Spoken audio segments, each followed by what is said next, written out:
How important is the next generation to the automotive aftermarket? I'm Phil Curry, and this is the Auto Repair Focus podcast.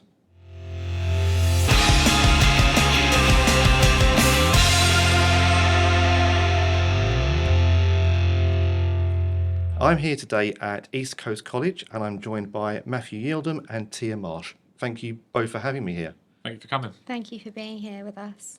And we're going to talk today about apprenticeships and about gender diversity within the aftermarket and how important the next generation is to bridge the skills gap that the automotive industry is seeing.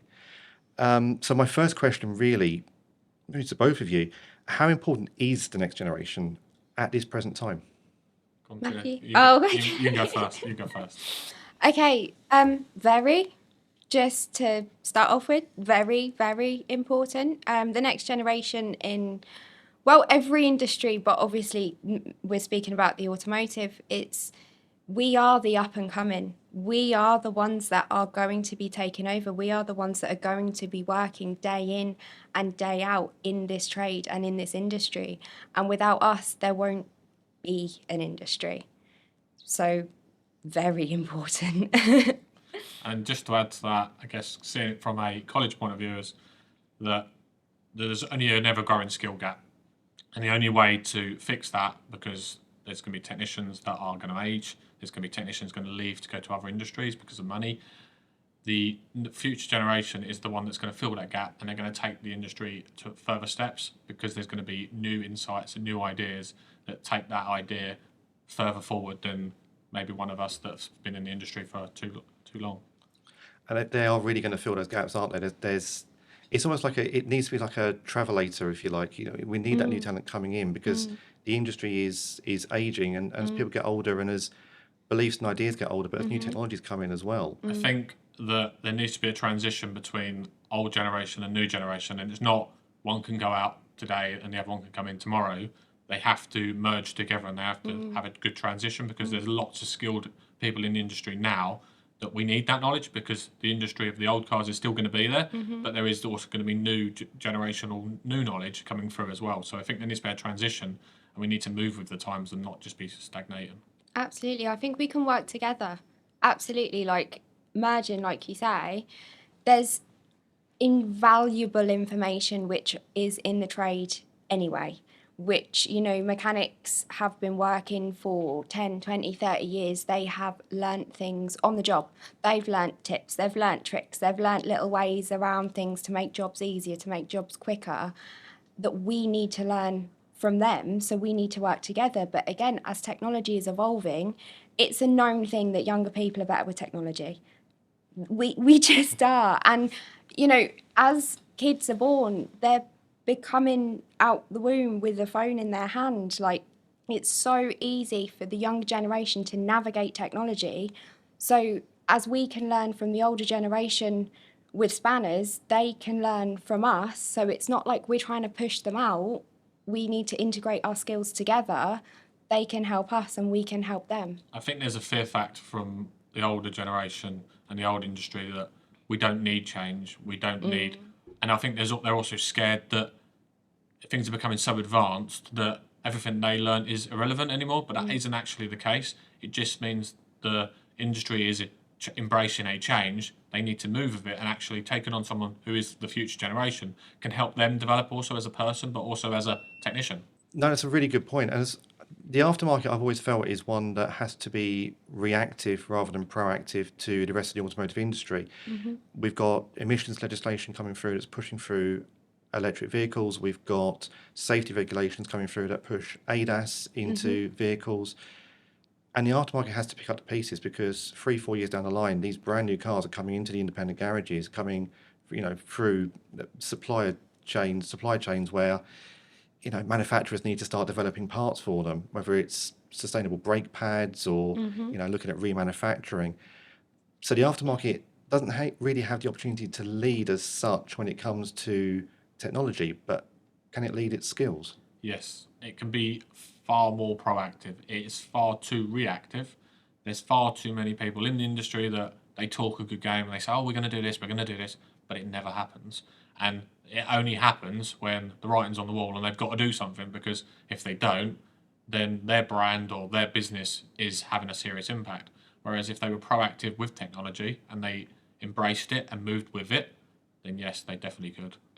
And it's like the automotive industry, the aftermarket, it's not separate at all. There's not separate categories. It's all one. So the garages themselves, the manufacturers, the parts producers, the distributors, all of these different areas, yes, they have their own names, but we're all part of the same team essentially. And you know, if one area isn't following through with, you know, being as proactive as they can, it affects every area, and it's like a knock-on effect. So the manufacturers and of the cars that are trying to stay compliant with all of these new legislations, they're doing a fantastic job. They're doing what they've got to do, but the garages then can't keep up their end if the middle companies are not pulling their finger out And that's as things, well. yeah, and that's things like parts. If Yeah. we can't get the parts, we can't fix the cars. Yeah, If we can't get the exactly. diagnostics machines, we can't code them, we Yeah. can't work on them. Yeah. So the aftermarket, we're always going to play catch up. That is the nature of the beast. That is the aftermarket.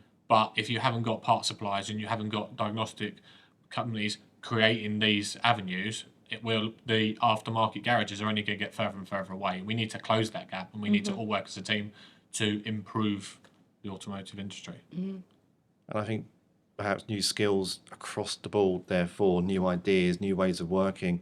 And I would imagine the younger generation is more aware of sustainability and you know, eco activity and things like that as well. Yeah. So bringing those ideas into the mix, it's not just about the technical, is it? It's about the entire impact. Yeah, absolutely. I think the younger generation, it's, you know, I'm really proud of us, to be honest. Like we're really trying to be inclusive and aware and woke. There's that phrase being thrown There we around go. all the time, but it's true. I think we're really aware. We're really self-aware and aware of the environment, aware of the impact that we as a generation and as a species are having on each other and on the environment. And you know, I think we are really kind of forward thinking in the differences that we can make. We just have to be given the opportunity to do it. I think that we can really do some important things across the whole board, across going into marketing, distribution, going on into working on the tools, going into, you know, manufacturing, product design, all of these different things. The younger generation absolutely can make some really, really positive changes. And in education, we are trying to develop people's mindsets of sustainability, because we want them to go into industry and think, how can I help the environment? And if a parts manufacturer helps the environment and the garage helps the environment, it will all help the environment. But with us as a college and looking at that, should have happened years ago. I can't understand when I was an apprentice how I wasn't told about really the environment. It was always, oh, you have a cat because you have to. You have a DPS, and then DPS then come out. I'm like, well, clearly there's a pattern that we haven't done something many, many years ago. So if we're not going to change what we do, the same things are going to happen. So there has to be a change, and the future generation is going to bring that. So how important then is it to understand that apprenticeships aren't just about, I know you've spoken at the IAAF summer conference, apprentices aren't just low-paid labour. They're an investment, and they're there to learn. And garage owners, they have to be able to teach them how things work, why things work, and why things are there. As a college, I see far too many employers taking advantage of young people that are keen and want to be in the industry, and or they don't meet their expectations, or they put them on servicing because that's the quickest and it's the easier money maker. But you always get out in life, and as also as an apprentice, you get out what you put in. So if you put in 3 years of training, encouragement, support, you're going to get out a very, very good technician. And my belief is always to believe in someone, even when they don't believe in themselves, because at the end of it, you're going to have someone that is very, very confident and very, very capable. Yeah, I completely agree. Actually, it's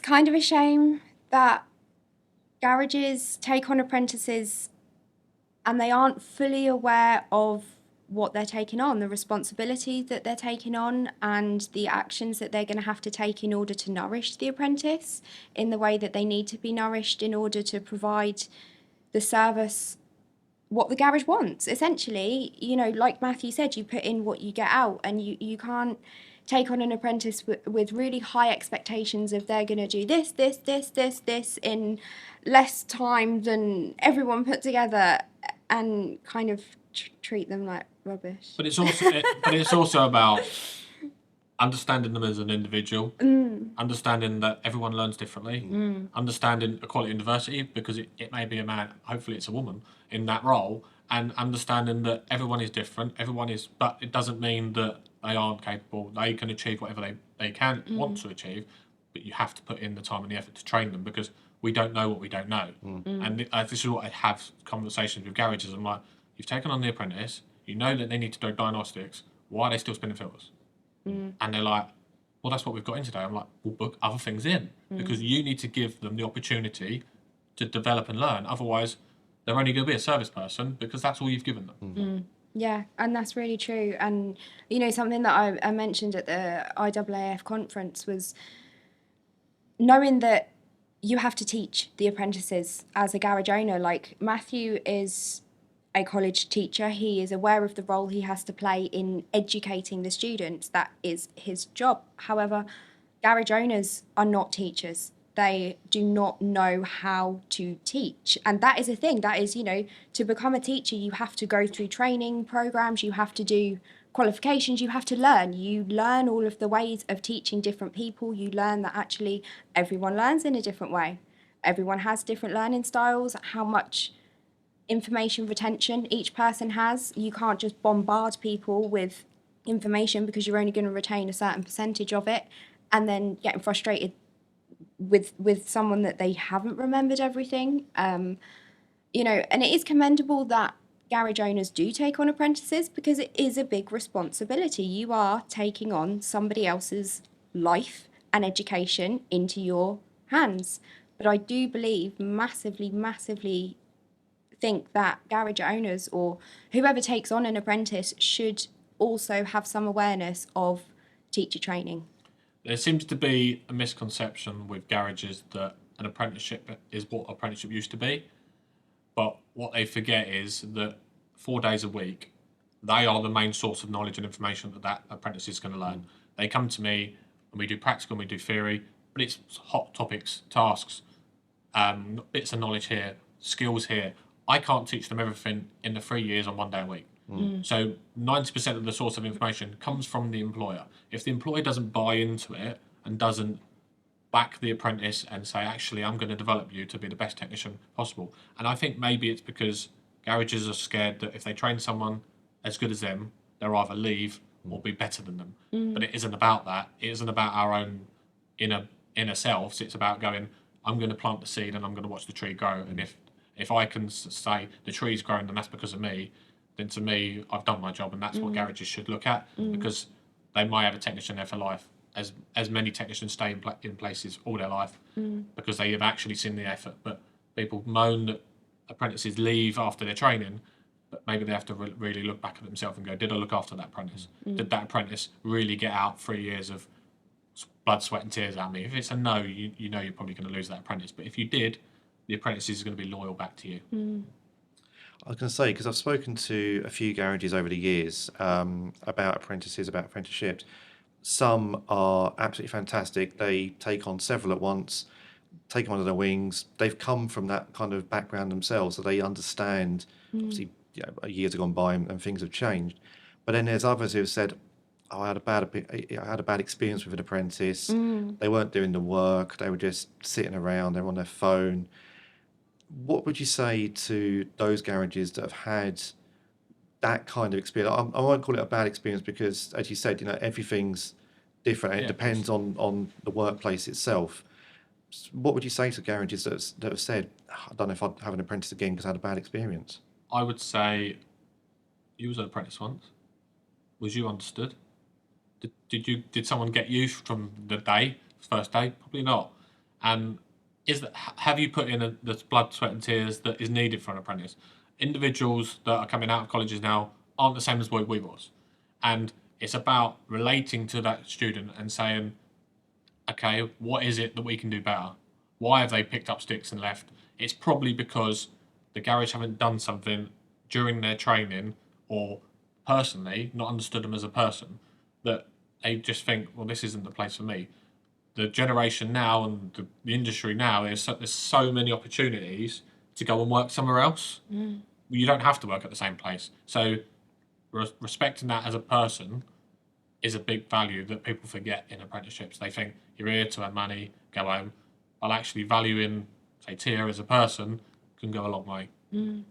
Yeah, I completely agree. It's funny you say that, because when I first started the course 3 years ago, I started off on full time for a couple of months, and I decided I wanted an apprenticeship instead. And I made a list of all the local garages to my area, and I phoned through every single one of them. And the response I got from, there must have been about 30 garages on the list, and the response I got from pretty much all of them was, no, we've had an apprentice before, had a bad experience, we don't want another one.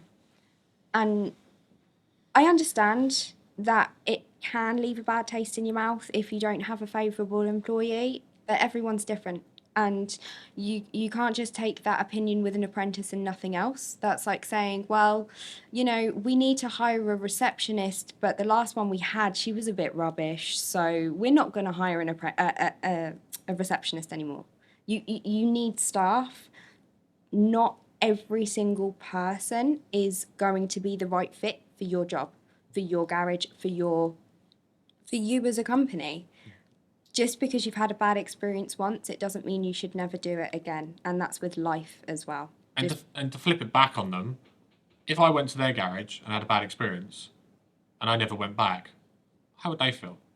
I'll actually, well, no, try again, because you might have a different experience with a different person. Yeah. And that's exactly the same as going to a garage, going to Tesco's, going to a shop. Like, if I go in and go, well, that went very good, you're always going to give it. You should always give it another go, because it could be just that occasion it just didn't work, and there is occasions where they just won't work, the individual, or it won't work with the garage. But actually, 90% of the time you try again, it always works out. And I've got many garages now that go, they never have an apprentice. They've tried one, and they've gone, well, actually, this is the best one we've ever had, because they've gone in with a new mindset, and they've actually gone in with this new forward thinking, actually, I want to make a change, and this has actually worked. And everyone is different. Every single person on this planet is different, and it's giving each person an opportunity to try something new. I think that's what we need, isn't it? There has to be the opportunity. It's so critical, especially in today's climate, where because the automotive industry as well, it's developed, isn't it? It's less mechanical engineering now. It's still quite an element of that. There's a lot of technology involved, a lot of ECU, a lot of computer training. If you take away all the opportunities, then where's the workforce going to come? If we all had that fixed mindset of, I've had a bad one, never again, then the industry will go It'll crumble. It will crumble. So we have to have a growth mindset of, we need to change and we need to do something about it. And that starts from one garage to the next garage, to the bigger brand, to the parts people, to the aftermarket. All the aftermarket have to have the same growth mindset. Otherwise, the industry, we might as well give up now.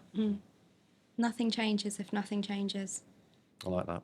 That's a good point. That's a really good point. And everything is changing, isn't it? Yeah. Externally, and the pressure comes in on. Yeah. And Henry Ford, a long time ago said, if you do what you always did, you always get what you always got. Yeah.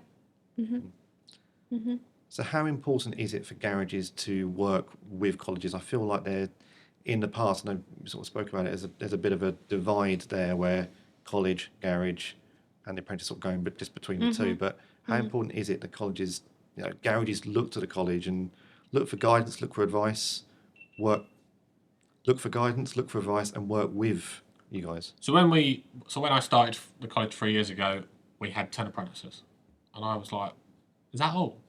I was shocked, and then I thought, I need to do some work and I need to do some investigation. And going around, I had many of these going, "Oh, there ain't no youngsters out there." I'm like, "There is." The college don't do apprentices. I'm like, "We do." "Oh, I've had a bad experience." I'm like, "Right, what about another one?" But now we've grown to, coming up to this year in September, we'll have 45 apprentices. And we've grown, and we're now out of capacity. We've got so many apprentices, but it could still go bigger. And it's like, how have you not? I go into lots of garages and I try and say to them, look, so how old are you? How old are you? And how old are you? Okay, so the youngest is in their 30s. What about the next generation? Oh, I can't find one. What about if I can give you one? Oh, okay. What's he going to do for us? Well, he's going to bring in a new appetite, a new encouragement, a new insight. Okay, they take one on, and I've now got companies that are on 2 or 3. Mm. And it's just changing that mindset of just going, well, if you try one, it doesn't mean you can't try again. Mm. And it might not work the first time, it may work the second time. Mm. But we have to close the gap between, and that's why I'm an ambassador to the School of Thought, is you have to close the gap between colleges and industry. If you don't close the gap between colleges and industry, there'll still be noise between, and there'll be still people talking the right things, but not doing the right. It will, again, people will be talking, but they won't be doing, their actions won't back up what they're saying. I think there's too many slippery shoulders. It's, garages saying, well, it's college's responsibility to teach you. And then, not Matthew, but I know there are not always the best teachers or the best education saying, well, actually, no, it's the garage's responsibility. Look at it at like co-parenting an apprentice. If the two parents essentially are fighting and bickering and blaming and pointing fingers and saying, actually, it's not my issue, it's yours, it's only going to have a negative impact on the child, on the student. So co-parenting, working together, saying, okay, well, this is what I can provide, and I can't do this, so can you do this because I can do this, and working out a plan between you, that is going to be the best outcome for the student. And I teach them 1 day a week, and if, say, we're talking about diagnostics and we're talking about process and we're talking about how to diagnose a job from a fault code to a fault, that's great if I do it 1 day a week, but if they then come back next week, they might have only took 10% away because they need to go over it. This is where the employer has to be on board and go, okay, you're doing diagnostics at work. At college, we're going to do it at work now, and we're going to put it into real world. Okay, and then they're on board. If they're not, and they're doing spinning a filter or they're doing brakes, discs and pads, they're never going to retain it. And then they then expect them, well, you've done a level 3 course, you should be a diagnostic technician. Well, it doesn't really work like that. And at the end of the apprenticeship, these guys, they have to take two heavy exams, which are very, very difficult, and they have to do 2 days in the workshop. So they have to be able to walk the walk and talk the talk.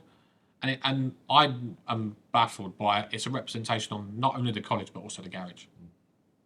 And it's really hard to apply knowledge when you have no chance to apply it.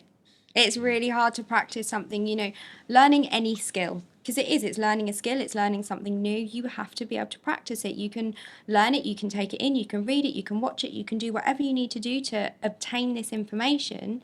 But unless you get a chance to practice it, it's not going to stay. Not everyone's brain is built like that. Yes, okay, some people may be able to take what Matthew says and take it word for word and roll with it and have that in their head for the rest of their life, and that is really great for them.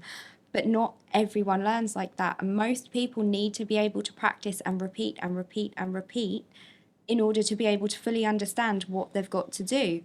And especially working in a garage, it can be a really high stress situation. It can be really levels of high pressure, time pressures, customer pressures, staff pressures. And when you're working in a stressful situation, your mind isn't the most comfortable to just retain information. So you need to be able to have solidified what you've learned enough to be able to apply it in a high stress situation. You need to be able to practice what you've learned, really. And I guess it's practice what you preach, and the garages will talk a good game, but they have to practice to give them the chance to learn. But also, sort of doing my teacher training, I quickly learned that cognitive overload, if you give someone loads of information, they might learn the 10 minutes, but they'll forget the next, they'll be a passenger for the next hour because they've remembered the 10 minutes, and they need a break from that information. But also, the more you repeat tasks and the more you give them the opportunity to learn, the more they're going to remember. And I think that's what, obviously, you've learnt from your teacher training. That's what the garages, I say as a very general sweeping generalisation. I'm not saying all garages are like this, but they don't seem to understand. It will be a case of, okay, so what did you learn at college? I learned X, Y, Z. Okay, now do it. Well, yeah, but I still need a bit of guidance. I don't really know 100%. I can get to a certain point. Well, why not? And that kind of, well, you learned it at college, so why can't you now do it at work? Well, because I still need guidance and I still need practice. And it is that understanding. And again, that would come from the coalition of the garages and the education to come to some sort of understanding to say, okay, so this is how this student learns. So Matthew has learned over the last 3 years with my class. I have learned, or my learning methods are very different to someone else's in my class. So he will pitch training and education differently to multiple students of what we need. So if there was a better workforce between garages and colleges, then, you know, teachers, Matthew would be able to work with the garages and say, actually, so she is more of a visual learner. He is more of a, like, I can't think of the word, like a doing lad. He learns better by reading. He learns better by watching. She learns better by listening. And you'd be able to come up with a more well-rounded education for the student.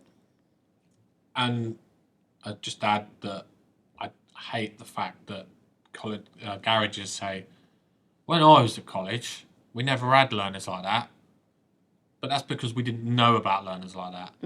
That we have to be more neurodiverse, intelligent, because there is lots of dyslexia, there's lots of autism, there's lots of dyspraxia, dyscalculia. These are all things that have been around for many years, but we've become more intelligent with them. And we now know more about them. And I hate it when they say, wasn't when I was at college, we didn't have these things. That's because your generation wasn't as intelligent as this generation are now. And we have to, again, like legislations that are for the emissions, we have to embrace it. Because they add a different view and a different insight. Exactly. There's so much in awareness now around neurodiversity. There needs to be, and that is it's good that we're having those discussions. But yeah, as you said, people learn at different speeds as well, don't they? You know, so that reminds me of Einstein said, if you judge a fish on its ability to climb trees, it will forever live its life thinking it's stupid. I love that quote. Yeah, I love that quote. Yeah. that is. Yeah. But that is the same as students. Like, if you teach them one way, but they don't get it, then mix it up. Try something different. Yeah. Don't just give up on the student. And it doesn't need to be that way. But I think garages have been all right so far. But I think now the technology is moving forward, I think they're worried about their own self-knowledge. And also, when you put an apprentice in front of them, and the college teacher is saying this, and this, and I'm not saying I'm an expert, I think they self-doubt themselves of, oh, if I tell them something it's wrong, will they think I'm not good enough? Or it's not about that. It's all about working as a bit like a family around the student, because the student is the child in the middle, and we've got to get the student to a career in the automotive industry for the best of the student. And if we don't work together and one person's chirping on one side and the other person's saying nothing, it will always be biased one way. So Tia can have all the knowledge that I tell her, and she'll have the process from what she would do at college, but she'll have no real world experience. And that's where there has to be a balance. Now, we mentioned colleges, but what about the even younger generation, those in secondary schools? How important is it to inspire them to come up and think about a career from a younger age? So again, School of Thought, Dave Rees does some fantastic work about going into schools, doing STEM events, and even been joining the college. That's something I've said, that we have to change not only the younger students in primary schools, because being in a garage isn't the automotive industry. There is marketing, there is the automotive industry is massive, but we have to change not only the little 5-6 year olds, but we also have to change the mums and dads, because the mums and dads are the ones that ingrain that mindset. Oh, you don't want to do that. You don't want to work on cars. You want to be an engineer. Yeah. But working on cars is an engineer. Yeah. So, and that's what I always challenge parents when I go, oh no, I want the child to be an engineer. But that's an automotive engineer. What's the difference? Well, he'll earn loads of money in mechanical engineering, but he can earn loads of money in this. He just needs to focus his attention or her attention or them into the right avenue. If they don't do that, then of course you're not. And it's also about just inspiring them to join the automotive industry. If you do this, you can be there. And with the technology that's coming in, as I said before, it's only going to have a positive impact on the industry, and it's going to change parents' mindset. Parents' mindsets of fixing cars won't be there anymore because we're going to be computer programmers, we're going to be high voltage electricians, we're still going to be a technician as well. So it will bring in new types of students and showing the students of the new age of cars driving themselves. How cool is that? 5, 6-year-old are going to go, I want to work on those. So, hydrogen, electric cars. All these younger students, when I go to schools, all they want to talk about is EVs. Where's that come from? That's come from around them. It's come from the noise. Mums and dads have got an EV. What an opportunity to help people into the industry. But unfortunately, we don't do enough. Yeah, it's a ripple effect. So you need to make an impact somewhere for it to ripple out, and not just making that one impact, just kind of throwing a bunch of stones in and just watching the ripples spread, because it is a big industry. And it's funny you say about people say, oh, you don't want to work on cars. When I was again applying for my apprenticeship, I was on the phone to various different people for forms and all sorts of things. And the lady I spoke to on the phone was really lovely, and she was going through my grades from school and when I was previously at college, and she went, oh, you don't really want to be a mechanic, do you? Why don't you go into engineering? And I was like, well, because I don't want to. And she went, yeah, but your grades are really good. There's my point. Exactly. And that was only 3 years ago. And that was a woman who worked in the education sector, who I was talking to about enrolling and various different things. And it is a very shut off industry. I feel like a lot of people don't really know what it entails. Everyone's got a car. Not everyone, but everyone has got a car. So your car gets you from A to B, and that when it goes wrong, you need to take it to these magic people in the workshop, and they will make it all better. But they don't actually realise what goes on behind the curtain and how involved it is, how advanced things are getting now, how clever you actually have to be. Yes, it is dirty. Yes, it is heavy. Yes, it is hard, but that's not what it is anymore. And I think a lot of people do have that kind of image in their minds from films, where you walk into a garage and it's kind of a geezer in a white shirt that's covered in oil and a cigarette hanging out of his mouth with a couple of spanners in his hand, like proper old school. Oh, you don't want to do that. You don't. Oh no, don't. That's not for you. That's not the case. No, That's not if how I had it is. if I had my way, every garage would have to invite schools into their garage and just give them some time and say, this is what a car garage looks like, and develop relationships with their local schools. Yeah. I think too many garages, too many large manufacturers don't do enough of that. Unless we go and speak to these people, they're never going to join this industry. And unless we turn up to STEM events, unless we speak to employers, unless we go to conferences, unless we change what we do, these 6, 7-year-olds are going off to work in energy wind skills. They're not coming into the automotive industry. And as soon, us as colleges will go, we asked for support, you never give it to us, the industry ain't getting much better, what are you going to do about it? Because if we look online, there's so many jobs out there, but that started because even when I was apprentice, they were saying there's a skill shortage, and I'm now 33.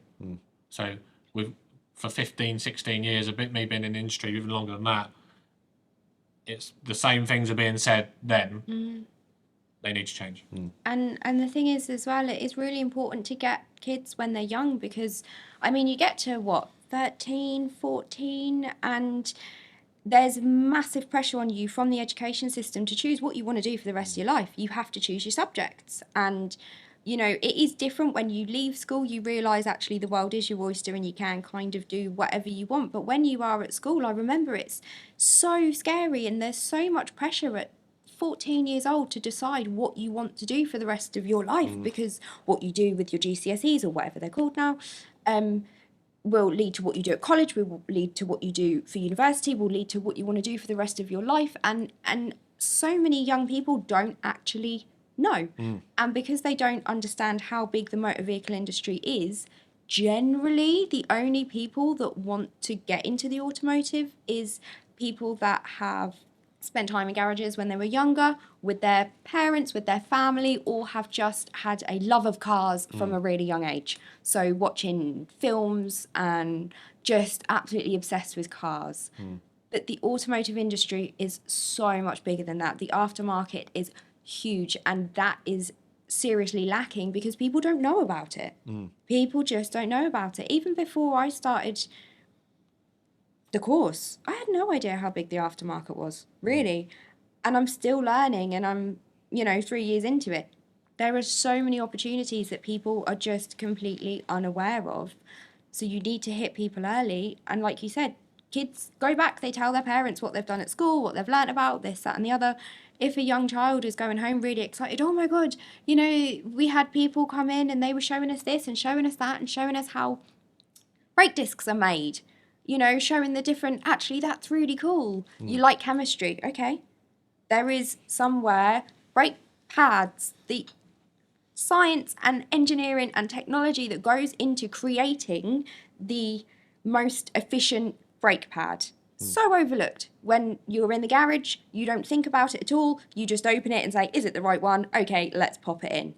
But actually, someone's made that, and the hours and the design and the technology and the materials and the percentage of certain chemical compounds to create the right thermal distribution, it's so involved. You like science, go be a creator.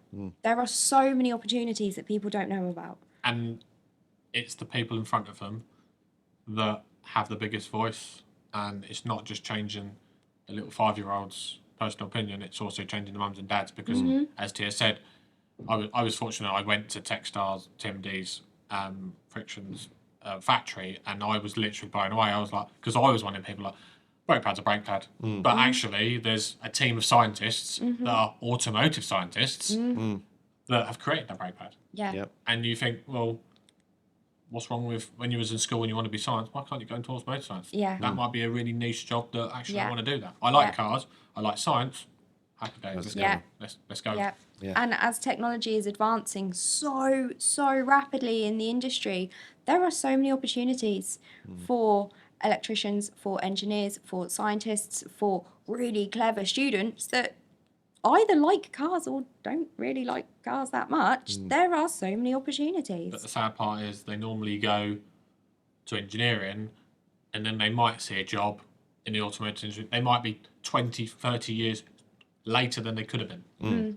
And then that 20, 30 years has been in another industry, helping that industry when it could have helped ours, but we didn't reach you at the right time. Yeah. Because that's it. I mean, when I started, writing about the aftermarket years and years ago, I came into it with a basic understanding, and I was so amazed at how diverse it is. And you're right. There's so many different jobs within there that you can think about and you can work with. Scientific oil blending sort of sprung to mind as well. Yeah. I did a tour of a couple of the oil factories, and it blows my mind how little oil there is in oil. It's all additives, isn't it? And that But someone's had to work that out. Yeah, exactly. It's incredible, and so many things are overlooked in a vehicle because, like you say, if you're just a regular person taking your car and going to work, you don't think about what actually goes into creating and maintaining a vehicle. And the automotive industry can take you anywhere. It doesn't have to just be the UK. You can be a scientist in Beijing, China, Australia, America. We took some students to Germany not long ago. Yeah, I took some students to Germany. Like it is endless. We're going to California next year to show them what the automotive sector looks like in America. It is endless. It's just getting the people into the industry. And it's competing as well, isn't it? Because it is more tech focused, and whereas before it was on the mechanical side of things, it was probably standalone. It was the largest mechanical industry globally. Now with continued computerization of cars, it's fighting against new industries, up and coming industries. You mentioned sort of like wind technologies and stuff like that. You've also got the gaming sector as well, and coding and applications and things like that. Suddenly, the automotive industry is finding itself. That talent pool is spread across so many sectors now, and it needs to make itself attractive. I wonder if you put 2 signs on a door, but you didn't have what the signs were. You just had pictures of a guy on a computer, and then a guy with a spanner on a car. I bet all of them would go into the computer room, And then if you told them they code ECUs, they create oils, they do marketing, they would be blown away. Yeah. And actually, they're all the bits of the automotive you don't know. You only know the bit that the poster boy of a man with a spanner in his hand. But if you put the only difference you may have is if you put a woman with a spanner in her hand, you may get an odd attraction that way. But I bet if you put a computer in front of them, because it's tech focused, Yeah. you would have everyone would go in there. They'd follow each other into that room, which is sad. Yeah, absolutely. Now, I want to ask about female apprentices, female technicians. Okay. Because I know you've had experience. Well, you had your experiences within the industry I have. on that side of things. Me too. I've lived the journey. Let's just say that. You've seen it from that side. Yeah. It is, if I'm honest, straight off the bat, it's shocking. Yeah. It is shockingly sad to understand the battle Tia's had and the battle Tia's still having. And I'm so glad I've been able to be part of not letting her give up. And I am determined she will never give up and she will make an impact. And that's why teachers are so important. There you go. Because it's important to understand, isn't it? And as the garages that are listening to this, it's really important to understand that when we talk about next generation, we need skills in the industry. We need people coming through. We need people, taking the challenge and running with it.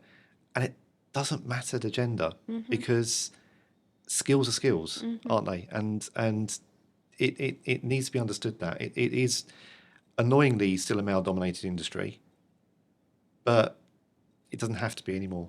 It will only change if we're willing to do something about it. And I guess the person to lead this conversation, and I'll definitely chip in straight after, is Tia, because Tia is living and breathing this.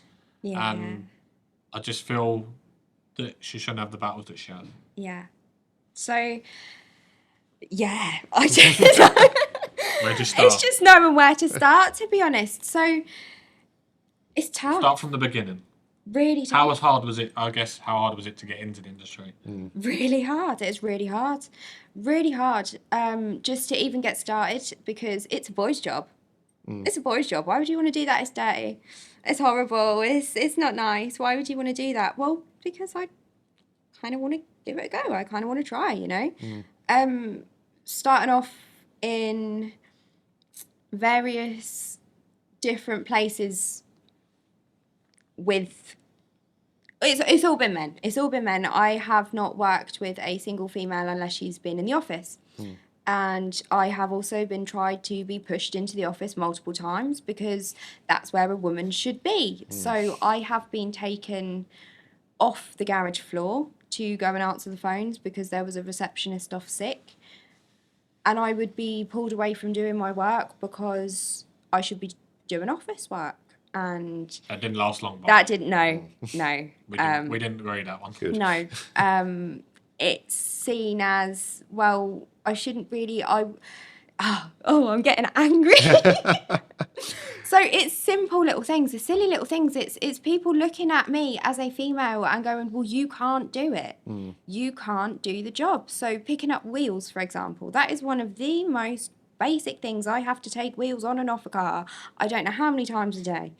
And in one of my previous garages, there would be a guy there. Now, he was older, so generational thing potentially. I'd be trying to do my job, and he would, oh, it's all right. Let me pick that wheel up for you. And I'd be like, no, like, thank you, I appreciate it. And I said, multiple times in the past, it's okay, I can do it. To the point where I got angry, and it's like, would you ask this person, a male, would you ask my colleague if they want you to pick the wheel up? If I am capable of doing my job. Thank you. I appreciate it. If I need help, I will ask. Thank you. But it's just straight away being told, you can't do it. Oh, you're a weak little girl. You can't do it. Is one element. Another element, I've had really sexual harassment. To be honest, to put it in a straight up kind of sexual harassment in multiple occasions,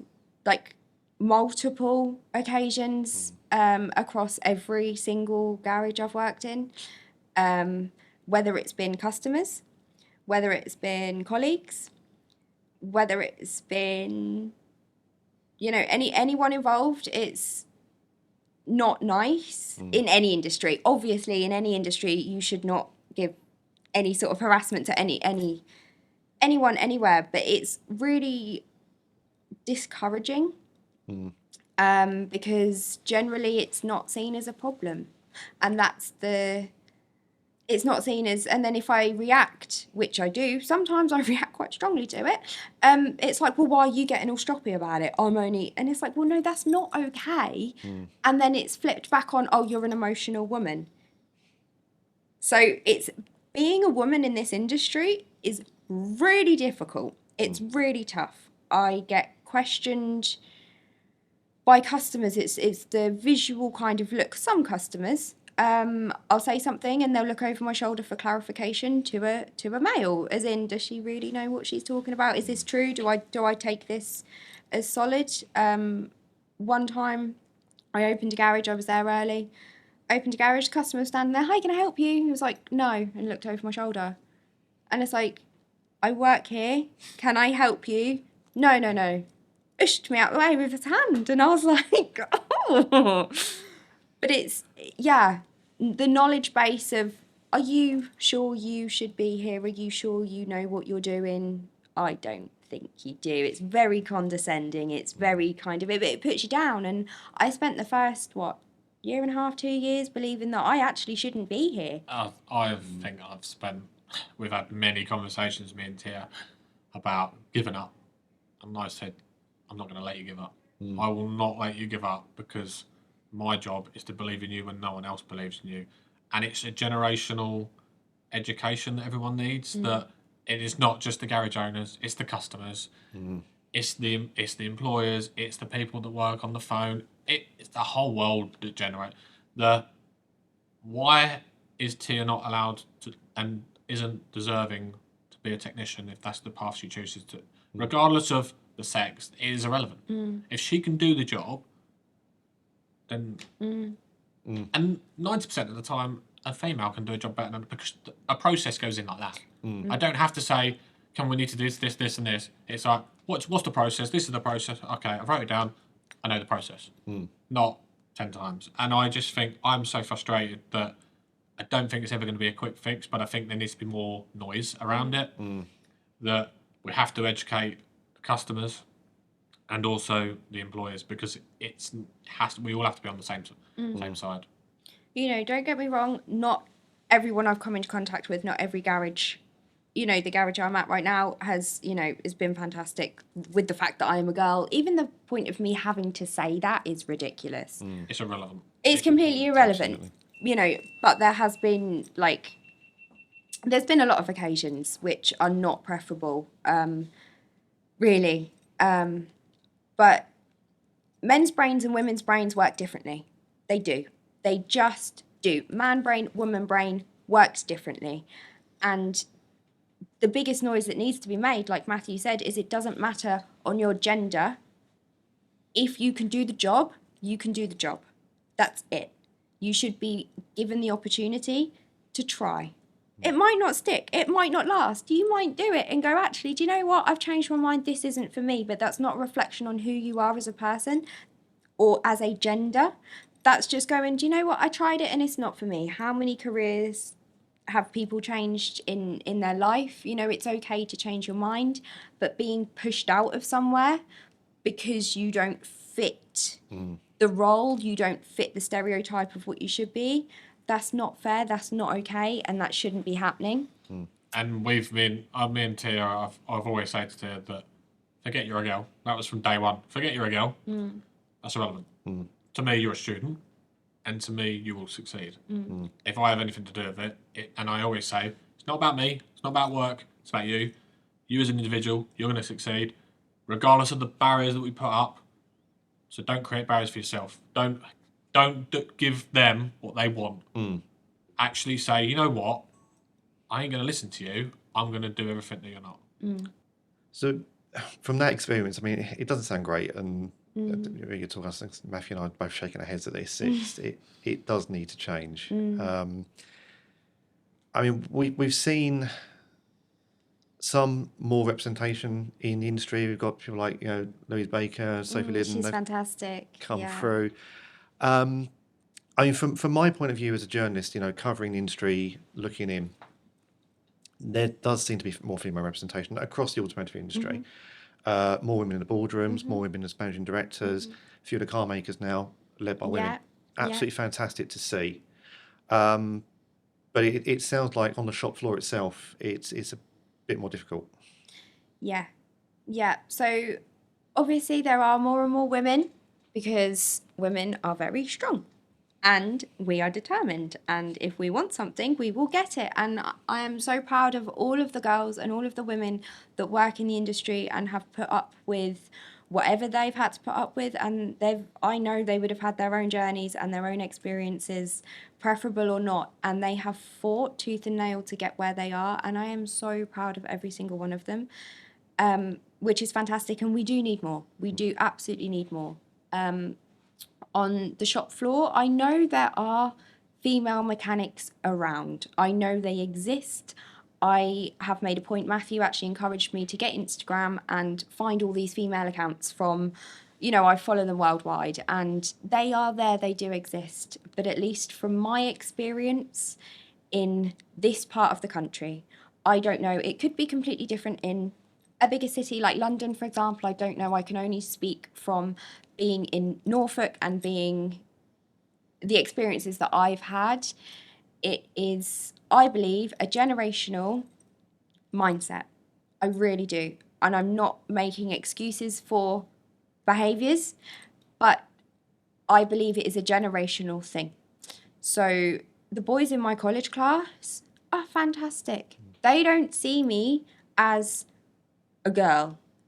They treat me like one of the boys. They see me as part of the team. And it was really lovely because when we did the conference in Birmingham, one of the boys in my class was asked, well, what's it like working with a girl? And he said, well, to be honest, she can do the job, so I don't see any difference. And that's wonderful because they treat me like we have the same conversations and we talk very freely and openly because we're all roughly the same age. Being in the garages that are already pre-existing, a lot of it is older generation, a lot of it is an older mindset. It's a very, and I used the phrase when I was at the conference, Neanderthal-esque. And I don't mean to cause any insult. And I realised when I got off the stage, it kind of sounded like I was man bashing a little bit, but that's not what I meant to do. I was asked honest questions and I'm trying to give honest answers, but it is a very caveman-esque environment. It is a very Neanderthal mindset. It's one grunt for yes and two grunts for no, and there's never been any women in the workshop, so why is it now got to be all fluffy? Why have I got to make exceptions for you? Why do I have to change the way that I have always acted and behaved for you? And I get that as a big change. I get that as a big thing to ask people to do. And it doesn't just cover being female, it covers gender, it covers mental health, it covers neurodivergency, it covers learning difficulties, it covers disabilities, it covers every single spectrum of what is different to the norm. And that is something that people struggle with across every sector of life is change. Change is scary and change is difficult. So I get that. And especially in the workshop, it is a male industry, it's a male-dominated environment completely, and, men go to work for 40 hours a week to get away from their wives, and then all of a sudden there's one in the workshop. Like, now you're crying, now what? Like, I get that it's not, in the ideal world, not preferable. Now there's a girl being all, like, sensitive and stuff around me. I get that's difficult. But moving forwards, you want your business to develop. You want your industry to develop. We are not in the Stone Ages anymore. Men and women can work wonderfully alongside each other because man brain, women brain is different. We can coexist and create some wonderful ideas. So man might be physically stronger in one example. Women might have better structure. So work together, you will have a fantastic plan of, right, okay, so I'm going to order this, and you're just going to lug that engine out. Like, as an example, not saying that a woman can't lug an engine out, not saying a man can't make a good structure, but same as any sort of diversity in a workplace, beautiful things come from it. Again, like I said, nothing changes if nothing changes. You want new structures, you want new developments, you want new ideas. Working with people that have different mindsets and different skill sets and different backgrounds can only create good things for that company, for that business, and for the whole industry. Bringing new ideas and bringing new people will only benefit. It comes back to what we spoke about earlier, that people in front of them. If the person in front of them that teaches them, whether it's the garage, whether it's the college, whether it's the mum and the dad, women don't work in garages, what do you think they're going to come up with? It's changing that mindset, and it is about gender, it's about neurodiversity. We have to have more of a growth mindset, and we have to embrace what's there. It doesn't matter whether the person is dyslexic or a woman. It's irrelevant. It's about, can they do the job? Yes, they can do the job. That's it. End of discussion. Yeah. Not about, and it is about changing that mentality, one learner, one person at a time. So it's very much looking at, I believe, a holistic approach to teaching and education. So this is something I studied mental health nursing for a short period of time in the past, and there was something that we was looking at of holistic care, and it's a medical structure developed to look at treating patients in a holistic way, looking at the patient as an individual. So yes, you have your backing of knowledge of symptoms and illnesses and things like that, but you look at the person, you look at how they work, how they behave, their lifestyle, their environment, and you treat them holistically for them. I believe that education should be exactly the same. Going into a workplace, exactly the same. So working with the teachers, working with the garages, can they do the job? Yeah, sure. But we don't teach them this is the way because this is what we've been told, and very kind of structured. Look at the person in a holistic way. So, okay, acknowledge you are male, you are female, you are, whatever gender you have decided to be. That's fine. You are whatever you are. You have this learning issue, you don't. You have this disability, you don't. You look at the person as a whole and you see how you can help them, not bring them down and not change them into what you think they should be. You nourish them into what they can be with what they bring to the table, with what they have. And I'm female and I have mental health problems. Issues, not problems, issues. I struggle with them. So I really do struggle with my mental health, which is obviously a journey that Matthew has been on with me as well. So that's kind of a double whammy. I feel very emotional, very vulnerable. A lot of the time I'm battling with myself constantly, as well as being a female, as well as all this pressure of you can't do the job. And it just makes me want to scream. And it's been really difficult. And I think that's from being a student many years ago and coming in there, and I thought, this is exactly the same as what I was a student. Like, what are we doing? So this is why I'm always seeking out guest speakers to talk about their stories. Whether it's these guys, they embrace everything that I throw at them. I bring in Ben Automotive Mental Health Charity to talk about mental health and awareness, because again, that's a conversation I could speak for a long, long time about, because we don't do enough in this industry. And there's only people like Ben, unfortunately, when I was in the industry, didn't know nothing about Ben. Says a lot. So I'm making changes that the people that I teach know about Ben. HSBC were in the other week talking about banking, because it's not just about developing them as a technician, it's also about developing them as a person, because if they can walk away with all the skills and knowledge of the industry, but also how to bank right, where to go if you've got mental health concerns, health concerns, where I can get support from here, then what impact are they going to have on the next person that they then teach, come in contact with? It's looking at people as people instead of looking at people as numbers. Exactly, and embracing change because it's needed, and not change for change's sake. As well. It's too many people that think that they have to change because they have to change, not because they want to change. And as we said at the start, there's too many people that go, I want to change, but they don't actually want to change because they haven't changed. They say they want to change, but their actions say completely the opposite. And I think dealing with ego is a massive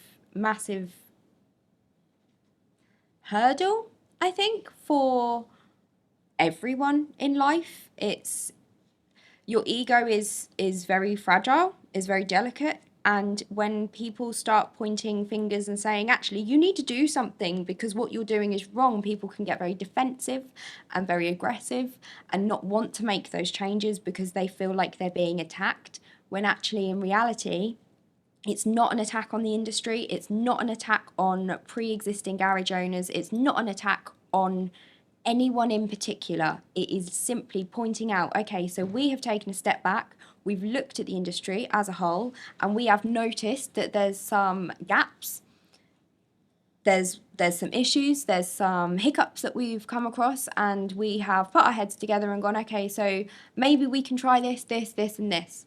We're not blaming, we're not pointing fingers, we're not accusing, we just want to try and benefit everyone in the industry.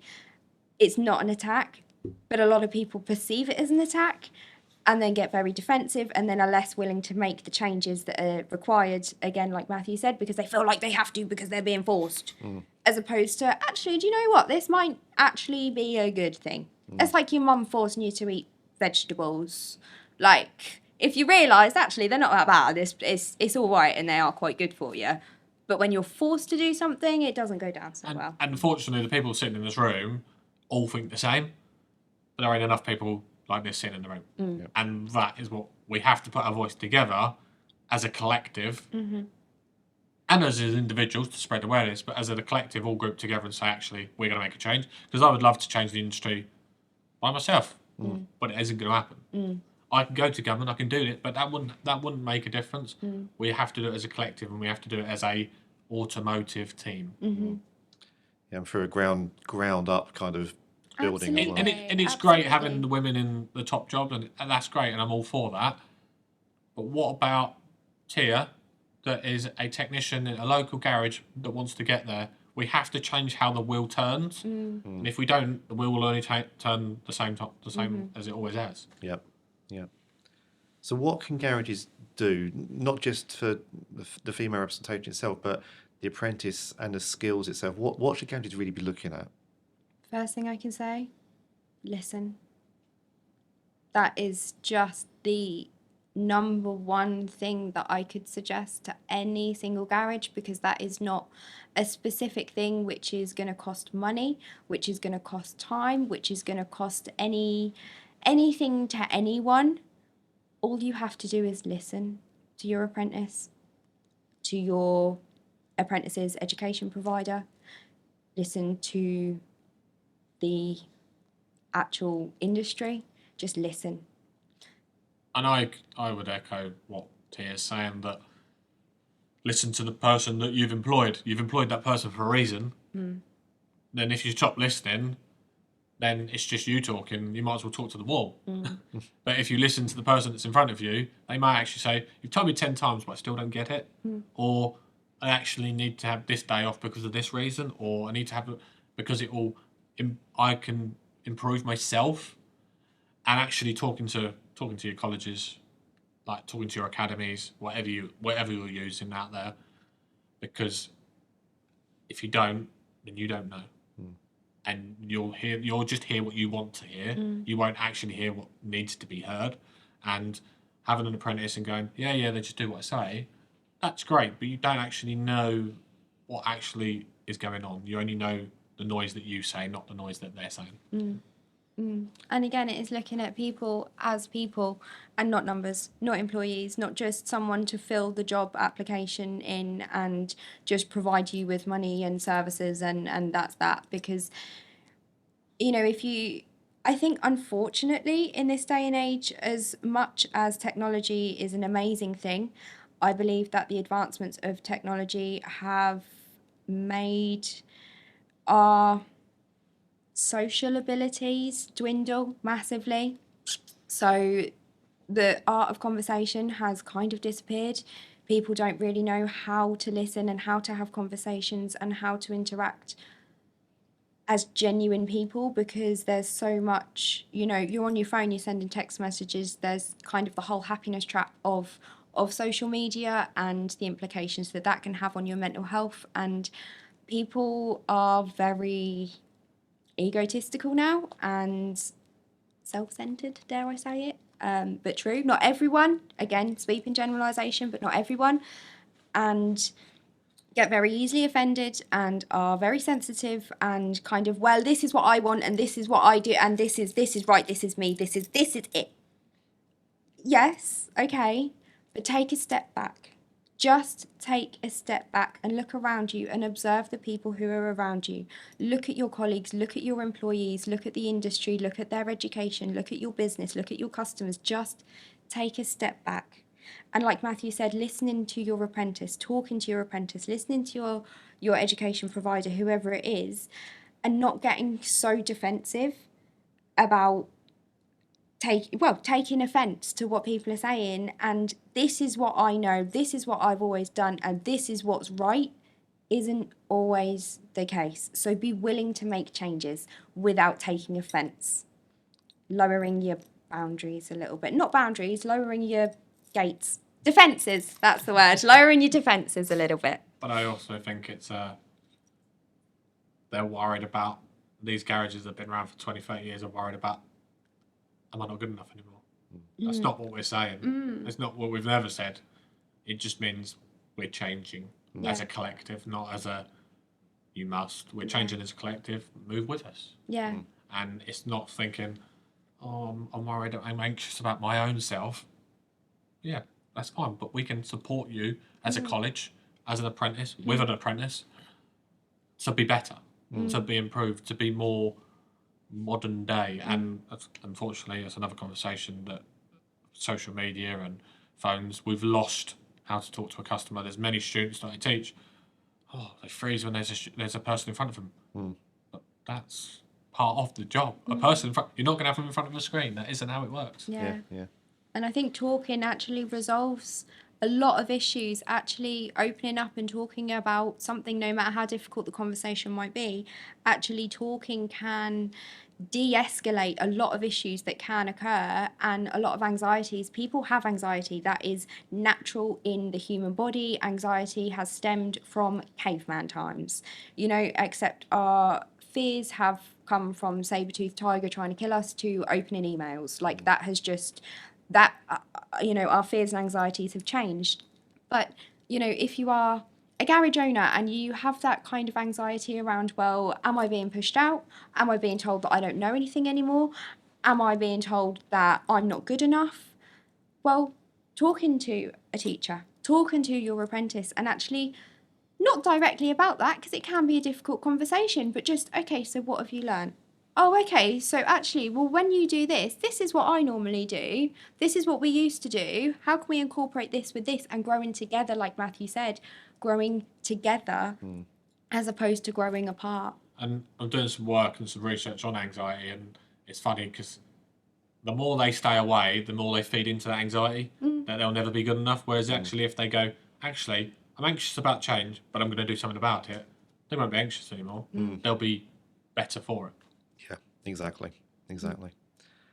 Brilliant. I think that's a perfect place to end. Matthew, Tia, thank you so much for taking part and having me here. You're welcome. Thanks for coming. Thank you. And don't forget, if you want to stay up to date with everything that's going on in the aftermarket at present, check out autorepairfocus.com. While you're there, why not sign up to the free Insight newsletter, providing the latest news, features, analysis, products, and more directly to your email inbox every week. You can also like and subscribe to the Auto Repair Focus podcast on Apple, YouTube, Amazon Music, and Spotify to make sure you never miss an episode of important industry discussion. And finally, check out our YouTube channel, Auto Repair Focus, where you can find the latest multimedia features, product stories, and more. And again, while you're there, why not like and subscribe? Thanks so much for listening. See you in the next episode.